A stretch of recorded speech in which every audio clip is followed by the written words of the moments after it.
Au nom du Père et du Fils et du Saint-Esprit. Amen.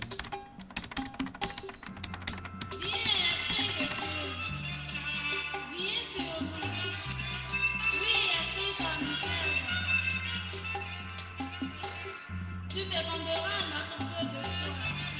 Viens, viens, ne tarde pas. Oh, Esprit de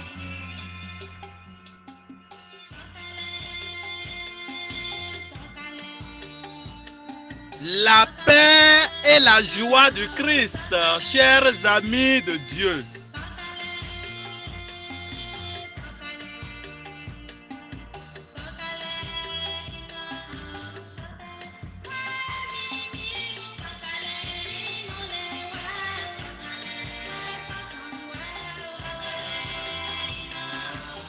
Il n'y a pas de vie chrétienne authentique, profonde, sincère, riche, féconde, fructueuse, rayonnante et sanctifiante sans l'aide de l'Esprit Saint.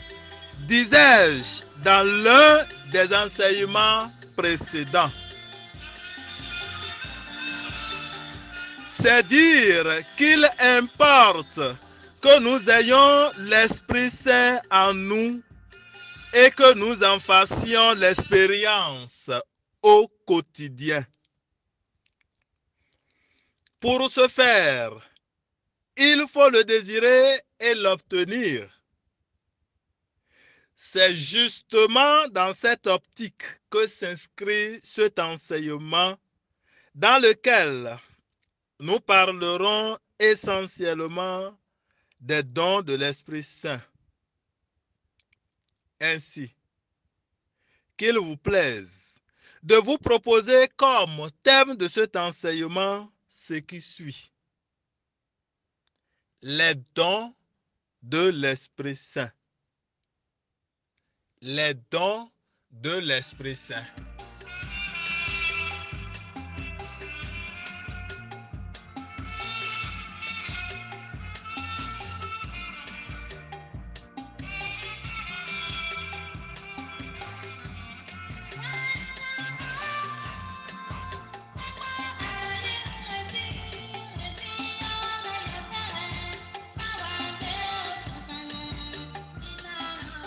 On m'appelle Aristide Chaffa. Mon développement reposera sur deux démarches. Je dis bien sur deux démarches. La première consistera en un rappel de la nuance à noter entre don de l'esprit, fruit de l'esprit, charisme de l'esprit et grâce de l'esprit. La deuxième démarche exposera chacun des dons de l'Esprit Saint. Merci d'être déjà au rendez-vous.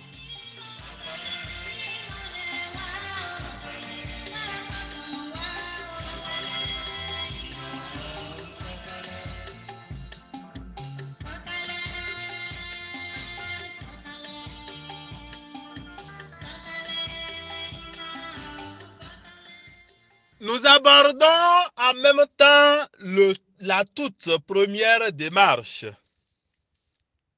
intitulée Un rappel.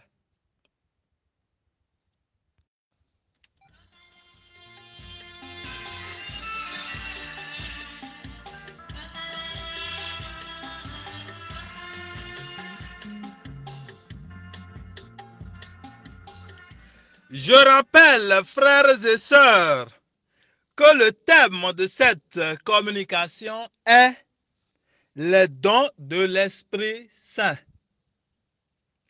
Tel que je l'annonçais dans mon introduction, dans cette première démarche du développement de cet entretien, j'estime nécessaire de rappeler la différence à faire entre les dons de l'Esprit Saint, les fruits de l'Esprit Saint, les charismes de l'Esprit Saint et les grâces de l'Esprit Saint.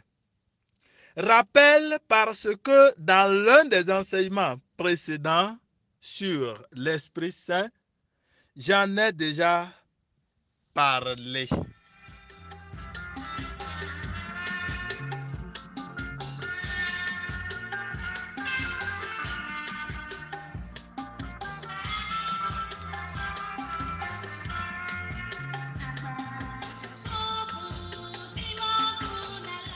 En effet, pour rappel, quand on parle de dons de l'Esprit Saint, ils sont au nombre de 7 retenus par l'Église et sont aussi des grâces que procure l'Esprit Saint en nous.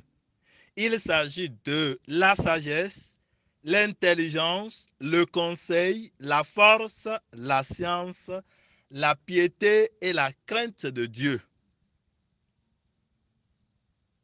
Je vous promets l'explication de chacun de ces 7 dons dans la deuxième démarche de développement de cet enseignement. Quand on parle de fruits de l'Esprit Saint, nous devons noter qu'il s'agit des grâces que l'Esprit Saint nous donne pour améliorer notre relation avec Dieu, avec nos frères et sœurs et avec notre propre corps. Il s'agit de ce dont Saint Paul a parlé dans Galates chapitre 5, verset 22, à savoir la charité, la joie, la paix, la patience, la mansuétude, la bonté, la fidélité, la longanimité, la bénignité, et on ajoute aussi la modestie, la continence et la chasteté. Je pense que dans un enseignement précédent, j'ai eu à expliquer déjà chacun de ces fruits de l'Esprit Saint.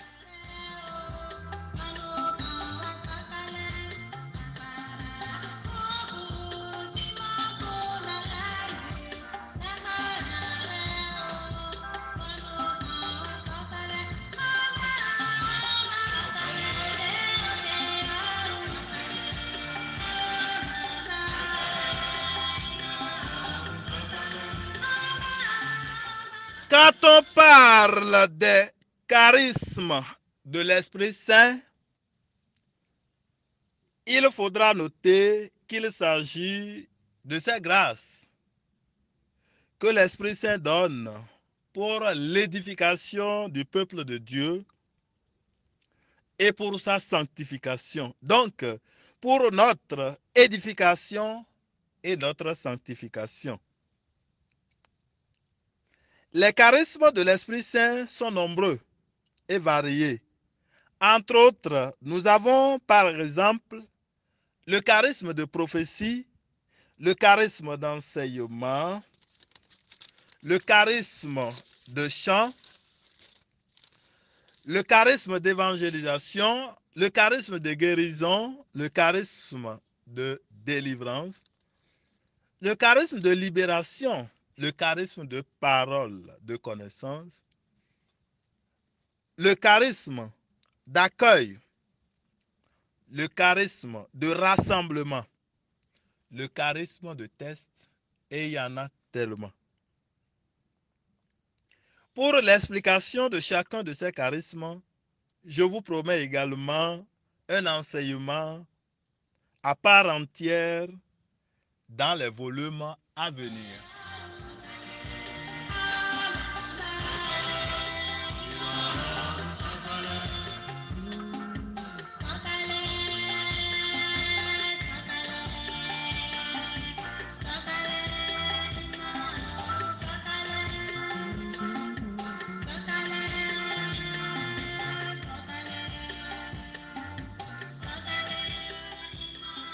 Parlant maintenant des grâces de l'Esprit Saint, il s'agit tout simplement, frères et sœurs, de toute manifestation des bienfaits de l'Esprit Saint, que ce soit sous forme de fruits, de dons ou de charisme. Tout cela est grâce du Saint-Esprit. Viens, Esprit de Dieu. Viens sur nous. Oui, Esprit comme tu te rendras à notre peu de foi. Ce qui nous concerne ici dans cet enseignement aujourd'hui, c'est bien les dons de l'Esprit Saint. Les dons de l'Esprit Saint. Et c'est cela que je m'en vais aborder dans ce deuxième point de mon développement.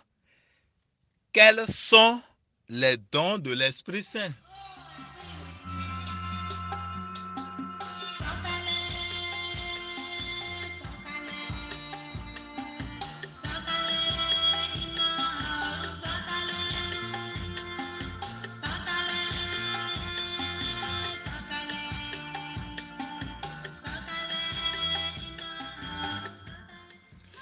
Dans le livre d'Isaïe au chapitre 11, versets 1 à 2, en décrivant le Messie qui doit venir, c'est-à-dire Jésus-Christ, il est dit ceci. Un rameau sortira du tronc de Jessé et de ses racines grandira un rejeton. Sur lui reposera l'esprit du Seigneur, esprit de sagesse et d'intelligence, esprit de conseil et de force, esprit de connaissance et de crainte de Dieu. Frères, sœurs, dans cet extrait biblique, remarquez qu'on a mentionné 6 dons, 6 dons que donne l'Esprit du Seigneur, l'Esprit de Dieu, c'est-à-dire l'Esprit Saint. À ces 6 dons, l'Église, dans sa sagesse, a ajouté un 7e don qui est l'esprit de piété. Et pourquoi? Sans doute, cet ajout a été fait pour atteindre le nombre 7.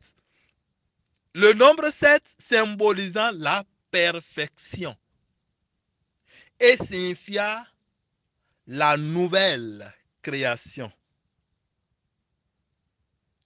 Puisque par les dons de l'Esprit Saint, le Seigneur nous rend nouveaux en lui. L'Esprit du Seigneur renouvelle en nous tous ses bienfaits. Par les dons de l'Esprit Saint, le Seigneur établit une nouvelle alliance avec nous. Le chiffre 7 exprime, comme je le disais donc, la perfection. Les dons de Dieu sont parfaits d'ailleurs. Oui ou non? Voilà, les dons de Dieu sont parfaits. Ainsi donc, l'Église distingue 7 dons de l'Esprit Saint. Il s'agit de 1. La sagesse, 2. L'intelligence, 3. Le conseil, 4. La force, 5. La science, 6. La piété et 7. La crainte de Dieu.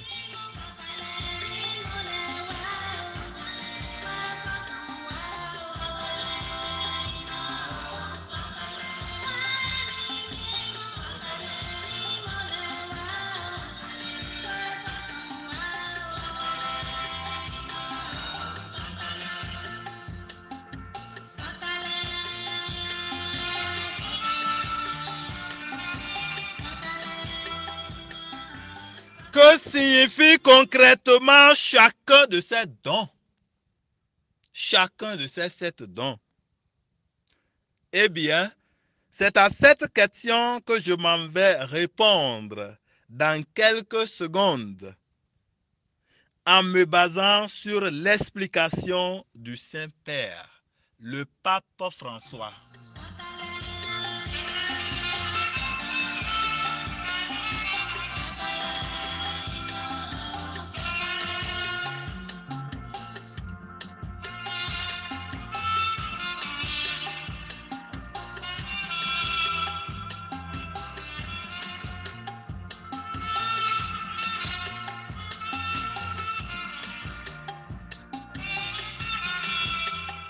Et quand on parcourt chacun de ces dons, je voudrais commencer par le don de la sagesse, qu'on appelle encore sapientia.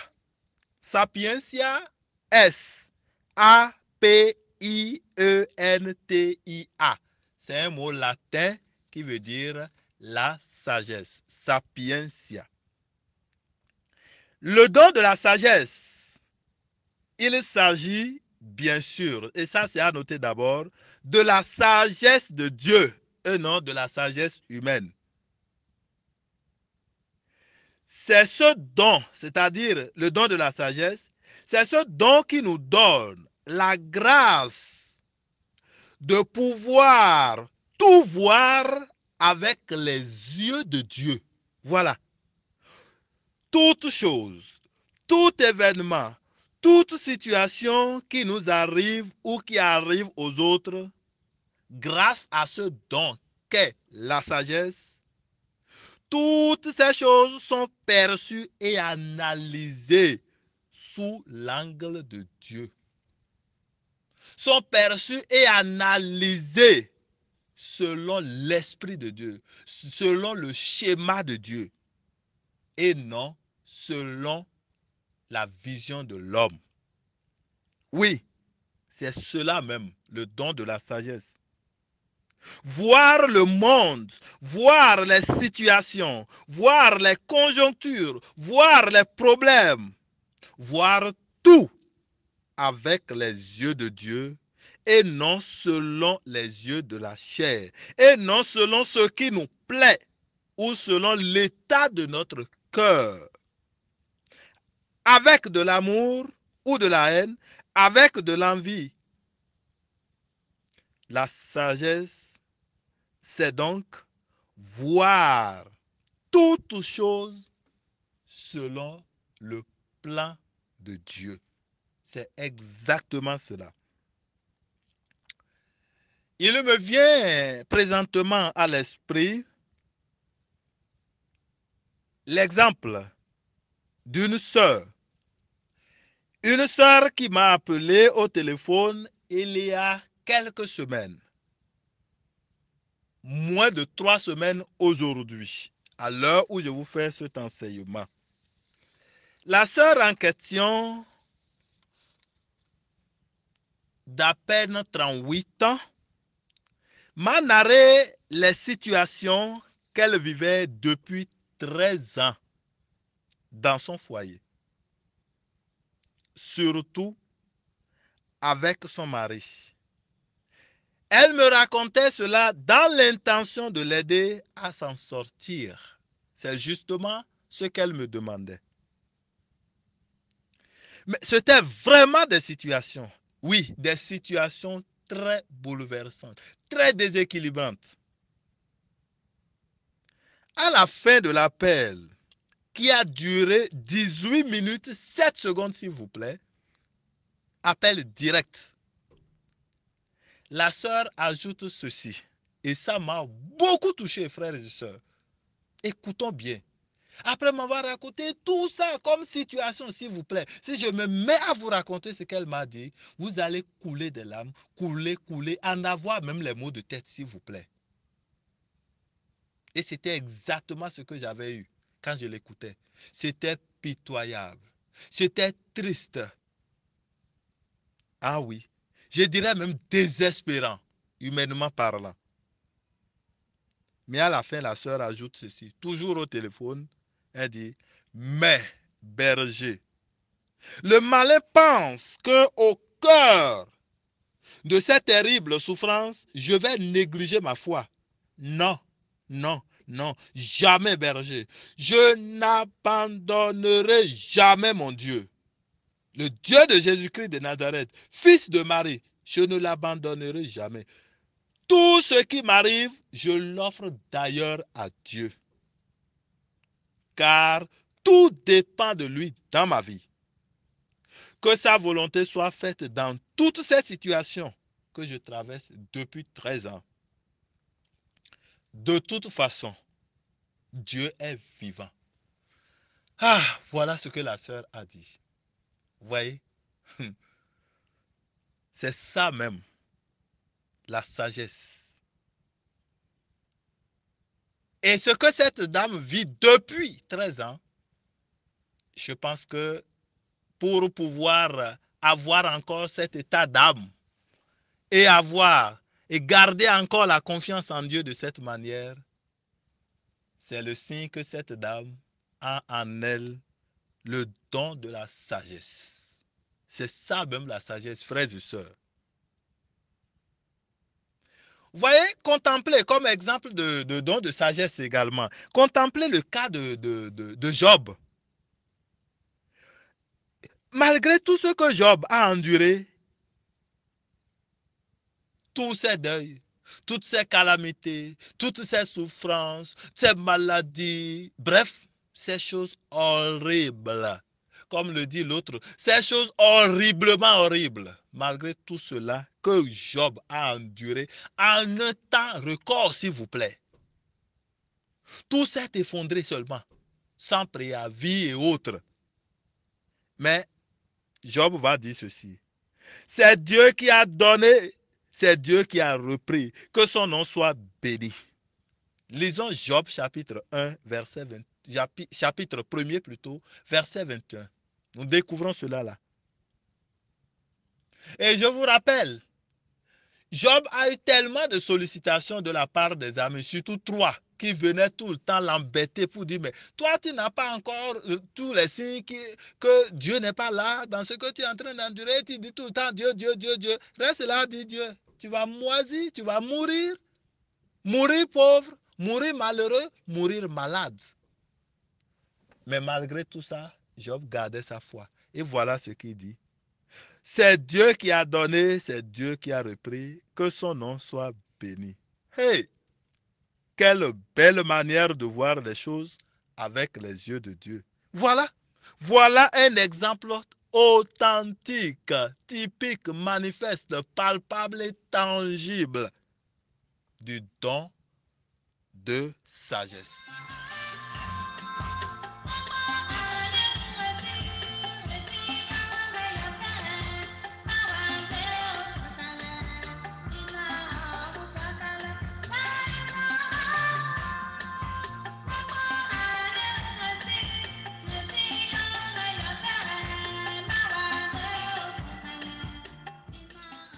J'aborde maintenant un autre don de l'Esprit Saint.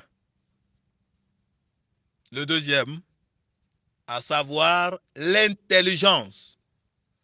Ce que les latins appellent intelligentsia. Intelligentsia. I-N-T-E-2-L-I-G-E-N-T-I-A. L'intelligence est un don du Saint-Esprit. Elle consiste à comprendre les choses comme Dieu les comprend. Écoutez bien. À comprendre les choses comme Dieu les comprend et veut qu'on les comprenne. Voilà. Donc l'intelligence consiste à comprendre. L'intelligence en tant que don de Dieu, n'est-ce pas, consiste à comprendre les choses comme Dieu les comprend et veut que l'on les comprenne. Je vais vous donner un exemple. Par exemple, comprendre la parole de Dieu et savoir la rendre, l'expliquer aux autres telle qu'elle, de manière à ce que les gens adhèrent aussi à cette parole et comprennent réellement. Voilà un exemple de don de l'intelligence. Sapien, intelligentsia plutôt. Intelligentsia. Voilà. C'est une grâce que seul l'Esprit Saint peut répandre et qui nous permet d'aller au-delà de l'aspect extérieur de la réalité et de scruter les profondeurs de la pensée de Dieu et de son dessein de salut. Vraiment, que le Seigneur nous procure en abondance ce don précieux.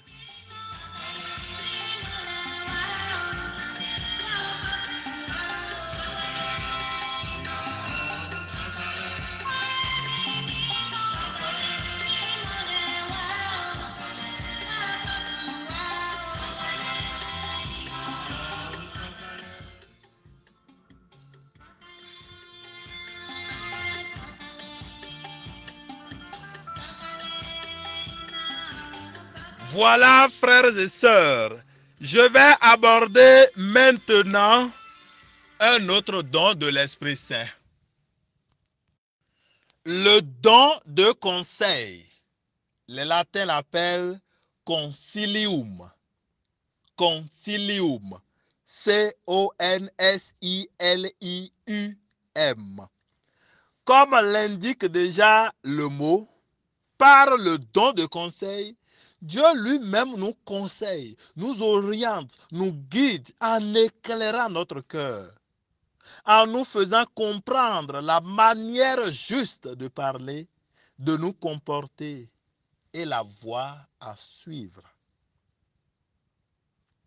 Je me retrouve face à une situation, dilemme par exemple, que faire, que ne pas faire, ainsi de suite. Compliqué. Et chaque fois que je me retrouve dans des situations du genre, par exemple, il y a toujours une voix intérieure qui me dit fais ceci. Et quand je fais, c'est toujours bon. Quelqu'un qui vit comme ça, quelqu'un qui a souvent cette émotion, celui-là, la probabilité est forte que celui-là ait le don de conseil. Ça, c'est un exemple. Un autre exemple de don de conseil. Il y a des gens, plein, qu'on sollicite pour telle ou telle situation. Dis-moi ce que je peux faire dans telle ou telle situation, par exemple, ainsi de suite. Mais ces gens-là, quand ils conseillent, vous faites propre. Quand c'est répété, la probabilité est forte que celui-là ait le don de conseil. Il y en a aussi, quand ils vous parlent, vous conseillent, non mais restez tranquille. Vous observez vous-même, vous êtes satisfait si vous observez ces conseils-là. Et ce, régulièrement. Quand ça arrive régulièrement, c'est que c'est le don de conseil. Ceux-là, celles-là ont donc le don de conseil. Notez bien que cela ne nécessite pas forcément que l'on soit éloquent, qu'on sache bien parler, que l'on soit âgé, l'on soit vieillard ou que l'on ait un poids financier particulier. Non. Le don de conseil. Peu importe notre éloquence, quand le Seigneur donne, il le donne. Que le Seigneur nous donne ce don.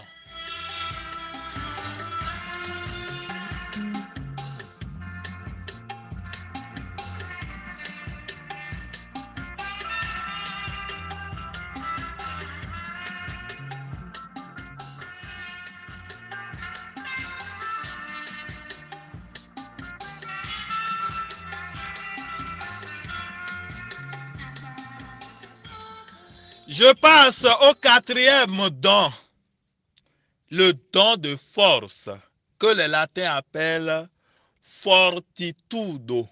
Fortitudo. F-O-R-T-I-T-U-D-O. Il faut commencer par noter, il faut commencer par noter que le mot force ici n'a rien à voir avec la force physique. Je suis fort, si je te donne un coup maintenant, là, je te broie. Non. Le don de force n'a rien à voir avec cela. Je suis fort, je suis costaud, je suis dodu. Non, non, non. Rien de tout ça. La force ici, si vous voulez bien, c'est comme la force d'âme. Malgré notre faiblesse. Par ce don, Dieu vient nous soutenir dans notre faiblesse. Voilà. C'est alors que je suis faible que je suis fort, a dit Saint Paul. Dieu vient au secours de notre faiblesse par le don de force. Je vais vous donner quelques exemples. On ne peut pas finir de donner des exemples. Il y a plusieurs aspects du don de force. Voyez par exemple Paul et Silas en prison, tel que nous le relate le livre des Actes des Apôtres, chapitre 16 là. Mais Paul et Silas étaient emprisonnés. Après avoir été bastonnés correctement, molestés, s'il vous plaît, littéralement, on les a. Mais la plaie, il y avait des plaies sur leur corps. Donc tout cela les brûlait déjà. Ça les piquait déjà. Et on les met en prison. Mais Dieu leur a donné la force de tenir, malgré tout. La force de louer le Seigneur, malgré cette situation. Ça, c'est le don de la force. C'est Dieu qui donne. Si tu demandes, il te donnera. Malgré les situations que tu traverses, mais il y a une force intérieure, s'il vous plaît, qui t'anime. Tu peux même être en train de souffrir, tu fais tout, mais les gens vont te voir toujours joyeux. Toujours joyeux. Ça, là, c'est combiné avec le don d'autres charismes. On va revenir au niveau des charismes, on va venir là. Vous voyez? Donc, c'est ça, le don de force, par exemple. C'est un aspect du don de force. Je vais aussi vous rappeler quand même la sœur dont j'ai parlé tout à l'heure et qui vivait des situations, et vous avez entendu ce qu'elle a eu à dire quand même. Malgré ces situations, elle dit qu'elle ne va jamais abandonner le Seigneur. Mais celle-là a le don de force.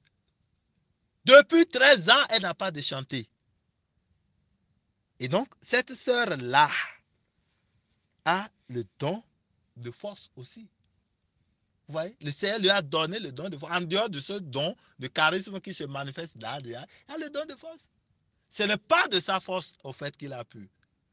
Il fallait un don là. Et c'est le Seigneur qui donne. Et il peut te le donner aussi, mon frère, ma soeur. Ce don de force. Il peut te le donner pour tenir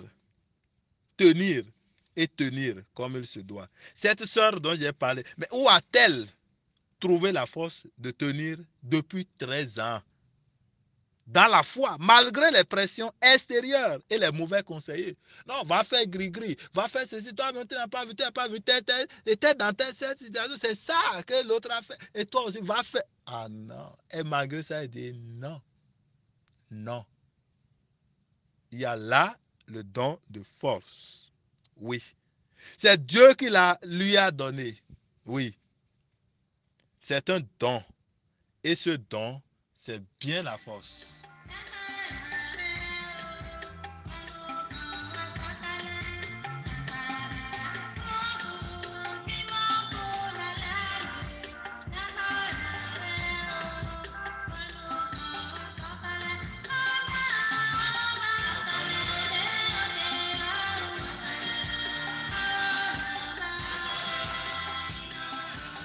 Le don de science, c'est donc le 5e don que je vais aborder ici maintenant. Le don de science. En latin, scientia. Scientia. S-C-I-E-N-T-I-A. C'est un don de l'Esprit Saint qui nous pousse à découvrir et à comprendre la grandeur et l'amour de Dieu. Oui, la grandeur et l'amour de Dieu à travers la création. C'est-à-dire à travers tout ce que Dieu a créé. Je vais vous donner un exemple. Vous voyez, en contemplant par exemple la beauté de la nature, par exemple la mer, le soleil, les fleurs, des arbres, le fleuve, les montagnes, les collines, les vallons, en contemplant même par exemple un homme ou une femme, un garçon ou une fille, un petit enfant ou autre, s'il vous plaît, vous découvrez, vous sentez en cette créature-là la grandeur de Dieu. Parfois même on arrive à dire, oh, Dieu est grand. Il a pu créer tel, il a pu créer tel. C'est une grâce, c'est un don. Parce qu'il y en a, rien ne leur dit rien, s'il vous plaît. Ils vont tout voir, ils vont voir ceci. Ils n'ont ni couleur, ni forme. Mais le fait de voir et de reconnaître derrière tout cela la grandeur de Dieu. Oh, Dieu est grand, hein? Alors, Tobifa, Maoudagba. Oh, c'est pas possible. C'est déjà, quand c'est fréquent, ça arrive. Ça, c'est des signes du don, donc de la science. C'est ça, au fait, la chose. Alors, face à tout cela, l'Esprit nous pousse face donc à la création, en contemplant. L'Esprit nous pousse à bénir, à louer Dieu, à glorifier Dieu, à célébrer le Seigneur. Bref, face à tout cela, l'Esprit nous amène à comprendre, à savoir. C'est pourquoi on dit tiens, à savoir que Dieu est Dieu, que Dieu est grand, que Dieu est merveilleux, que Dieu est puissant, que Dieu est fort, que Dieu est tout ce que nous pouvons dire. Viens, Esprit de Dieu. Viens sur nous. Oui, Esprit omniprésent. Tu te rendras à notre peu de foi. Viens, viens, ne tarde pas. Oh, Esprit de Dieu. Et si j'abordais maintenant, frères et sœurs, l'avant-dernier don, le don de piété, le 6e. Les latins disent pietas, pietas, comme ça s'entend, P-I-E-T-A-S. Le don de piété nous amène à prendre conscience de notre appartenance et de notre dépendance à Dieu et à approfondir notre relation avec lui. Par exemple, par la prière. Vous voyez, le premier aspect de don de la piété, c'est ceci. C'est-à-dire, on se reconnaît petit devant Dieu. Et on reconnaît aussi au fait que nous dépendons de lui. Et que nous devons. C'est un peu comme le don que nous allons voir tout à l'heure, la crainte de Dieu. Mais ici, c'est beaucoup plus la prise de conscience de notre appartenance, de notre dépendance à lui. Et surtout, cela nous amène à approfondir notre relation avec lui, avec Dieu. Par exemple, par la prière. On prie beaucoup.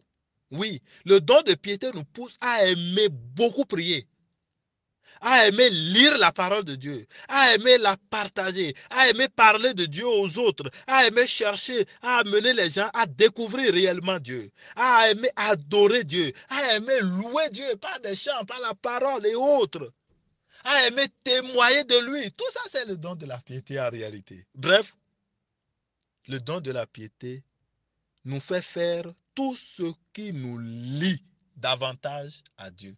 Tout ce qui creuse notre relation à Dieu. C'est tout. C'est ça le don de piété.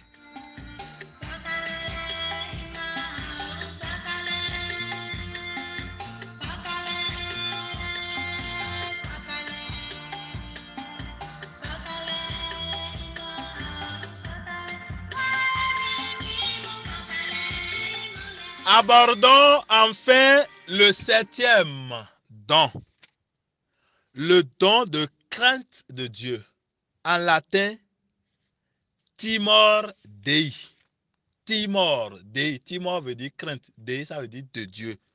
Alors, timor, T-I-M-O-R. Dei, D-E-I. La crainte de Dieu ne signifie pas la peur. Ah oui, il faut le noter. La crainte de Dieu ne signifie pas la peur de Dieu. Non. Ce n'est pas que c'est un don qui nous permet d'avoir peur de... Non, d'ailleurs, non. Dieu n'est pas un lion pour avoir peur de lui, non. Mais on doit le craindre.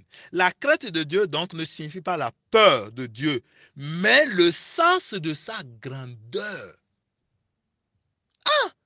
Je vois que Dieu est grand, vraiment. Là, je le crains. C'est comme un grand. Nous voyons un grand qui est sage, qui se respecte, qui fait tout. Et tout ça là, il faut le craindre. Ça fait que même quand vous êtes en présence de celui-là, mais attention, vos pas sont contrôlés, même votre manière de parler contrôlée, vos gestes contrôlés. C'est ça la crainte. Ce n'est pas qu'on a peur de la personne, non, mais on craint la personne. C'est ça. Il y a différence entre crainte et peur. La peur est négative. La crainte est positive. Et elle est signe de respect, signe de déférence, signe de politesse. Donc ça n'a rien à voir avec la peur, la crainte de Dieu. La crainte de Dieu est un don de l'Esprit Saint qui nous rappelle que nous devons respect absolu à Dieu. Mieux, elle nous rappelle combien nous sommes petits devant Dieu et devant son amour et que nous gagnerons à nous abandonner entre ses mains avec humilité, respect et confiance. La crainte de Dieu nous fait prendre conscience que tout vient de la grâce et que notre véritable force réside uniquement dans le fait de suivre le Seigneur.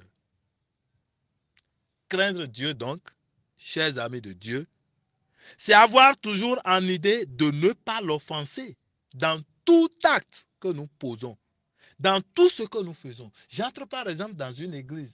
Attention, j'ai porté le chapeau, j'enlève le chapeau parce que je ne veux pas blesser Dieu, parce que je veux respecter Dieu. Je suis à l'église, je suis assis et j'ai posé les deux pieds, par exemple, alors qu'on est en pleine messe ou en pleine prière. Je pose les deux pieds sur le banc de devant et puis je suis assis, j'en croisé ou calé façon, désordonnément. Ben quand je vois ça, je dis, attention, attention, il faut que je me redresse. C'est la crainte de Dieu, ça. Parce qu'on ne veut pas offenser Dieu. Aïe, aïe, et tel problème et tout ça là, on doit avorter cet enfant-là. J'ai dit non, non, non, on ne doit pas. Si jamais on avorte, c'est qu'on a des comptes à rendre à Dieu. C'est qu'on a blessé Dieu. Non, on n'avorte pas. C'est la crainte de Dieu. C'est ça la crainte de Dieu. Vous voyez Saint Joseph par exemple dans la Bible. C'est parce que Joseph a la crainte de Dieu qu'il n'a pas répudié Marie. Vous pensez que c'est facile d'accueillir une nouvelle comme ça? Tu n'as pas couché avec la personne et la personne vient te dire qu'elle est enceinte. Quand même, c'est pas facile. Même si par la suite Dieu va l'informer, dire attention, non, ne répudie pas ta femme. Mais là encore, il pouvait désobéir, s'il vous plaît. C'est parce qu'il a la crainte de Dieu qu'il a obéi. Il a écouté la voix du Seigneur plutôt que sa propre décision. C'est ça la crainte de Dieu. Vous voyez? Un exemple de crainte de Dieu. Vous voyez le deuxième voleur qui a été crucifié à côté de Jésus, qui a reproché à son second la mauvaise manière de parler à Jésus. Ils étaient deux voleurs, n'est-ce pas? L'un à gauche, l'autre à droite de Jésus. Crucifiés tous. Sur la croix tous quand même. Mais il y a un qui se moqua de Jésus. Regarde, pourquoi regarde-toi là, ceci, cela. Et il y a le second voleur qui disait, non, mon ami, tu ne dois pas te moquer de celui-ci. Non. Nous méritons ce que nous avons fait. Allez lire Jean chapitre 19. Nous méritons ce que nous avons fait. Et c'est le salaire de notre péché qu'on est en train de nous payer comme ça. Mais celui-ci, tu ne peux pas parler de lui comme ça. Tu ne peux pas parler à Jésus comme ça. Jésus n'a rien fait de mauvais pour qu'il mérite ceci. Non, s'il te plaît. Alors cesse de te moquer de lui. Ça, c'est la crainte de Dieu, ça. Le respect à Dieu. Vous voyez, c'est ça la chose. C'est bien ça. Ouais, il y a un monsieur, par exemple, dont la femme a commis l'adultère. C'est un exemple, c'est un témoignage. Il y a un monsieur dont la femme a commis l'adultère et a dit, je ne vais pas la renvoyer. La femme a commis l'adultère, tout a été vu, lui aussi l'a vu. Et il dit, je ne vais pas la renvoyer. Malgré tous les conseils des gens, à la renvoyer. Le monsieur dit, je ne vais pas la renvoyer. Je lui pardonnerai plus tôt et je lui donnerai des conseils. Elle changera, car si Jésus n'a pas condamné la femme adultère, que suis-je moi, pauvre homme, pauvre mari, pour renvoyer celle-ci, ma femme? Hey, ça c'est la crainte de Dieu, ça. C'est la crainte de Dieu. Vous voyez, quand la crainte de Dieu gagne notre cœur, il y a beaucoup de choses, par exemple, que nous éviterons en famille. Quand la crainte de Dieu gagne ton cœur, tu ne peux pas insulter ta femme. Et malade, impoli, et cela. Et même lui donner des coups de pied. Oh là là, c'est parce qu'il n'y a pas crainte de Dieu. Sinon, en le faisant, il serait qu'en giflant sa femme, en bastonnant sa femme, mais il est en train de bastonner la Vierge Marie, que cette femme incarne, s'il vous plaît. En insultant son mari, en giflant son mari, il comprendrait qu'il est en train de gifler Jésus, qu'il est en train de gifler Saint Joseph. Et alors, il ne le ferait pas. Il dit, ah, attention. Voilà.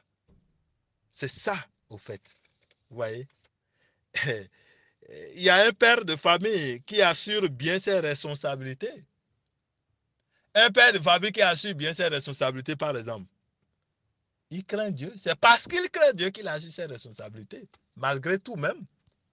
C'est la crainte de Dieu qui nous pousse. Si on a la crainte de Dieu, on ferait beaucoup de choses. Hein.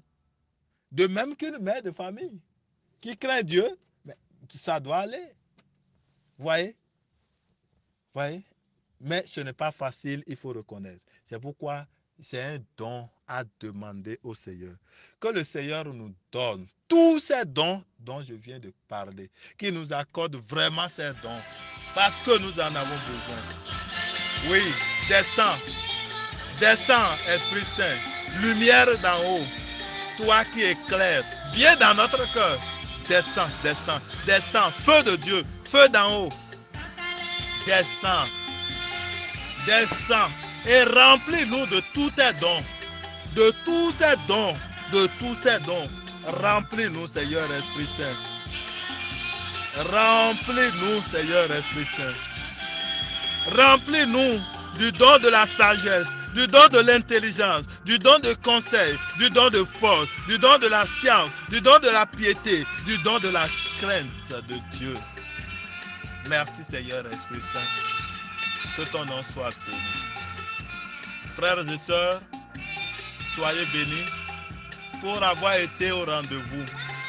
Et c'est par ici que je m'en vais mettre un terme à cet enseignement dont, je le rappelle, le thème est les dons de l'Esprit Saint. Les dons de l'Esprit Saint. Que le Seigneur nous accorde tous ces dons. Aujourd'hui, demain et pour toujours. Amen.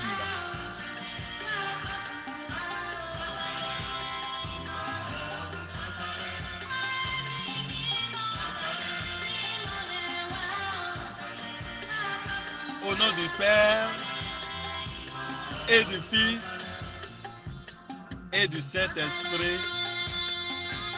Amen.